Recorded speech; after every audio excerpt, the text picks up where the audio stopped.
Hello বন্ধুরা, কেমন আছেন সবাই? আজ আপনাদের নিয়ে চলে এসেছি আসামের এক পাহাড়ি জঙ্গলের ভেতরে। চারপাশে শুধু সবুজ আর পাহাড়, দেখলেই মনটা ভালো হয়ে যায়। তো চলুন শুরু থেকেই শুরু করি।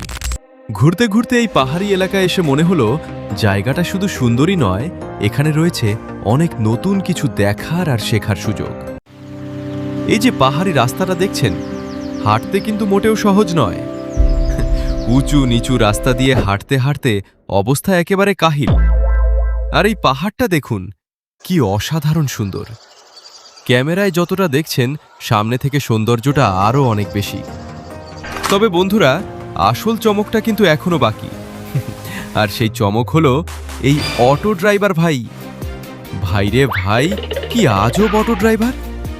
এই পাহাড়ের উপরে অটো নিয়ে এমনভাবে উঠছেন, মনে হচ্ছে রাস্তা দিয়ে না, একেবারে পাহাড়ের গা বেয়ে উঠে যাচ্ছি। সত্যি বলতে, এই রাস্তায় অটো চালাতে হলে শুধু ড্রাইভিং জানলেই হবে না, আলাদা লেভেলের সাহস আর দক্ষতা দরকার। রাস্তা একদম সোজা উপরে উঠে গেছে, আর আমরা অটোর মধ্যে বসে ভাবছি, ভাই আমরা আসলে কোথায় যাচ্ছি?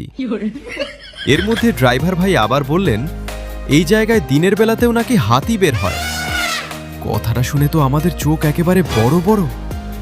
ভাবলাম, এখন যদি সামনে থেকে একটা হাতি চলে আসে, তাহলে তো আর কিছু করার থাকবে না। আর এই জঙ্গলের রাস্তা দিয়ে অটো চলার সময় জানালা দিয়ে মুখ বের করাও কিন্তু বিপজ্জনক। কারণ কোনো মানুষ এসে মারবে না, জঙ্গলের গাছগাছালি এসে মুখে থাপ্পড় দিয়ে যাবে। যাই হোক, একটু ভয় আর অনেকটা উত্তেজনার মধ্যেও পুরো যাত্রাটা কিন্তু বেশ উপভোগ করেছি। সব মিলিয়ে পাহাড়, জঙ্গল, অটো আর এই অসাধারণ অভিজ্ঞতা, দিনটা বেশ ভালোই কেটে গেল। তো বন্ধুরা, আজকের এই পাহাড়ি অভিযান এখানেই শেষ করছি।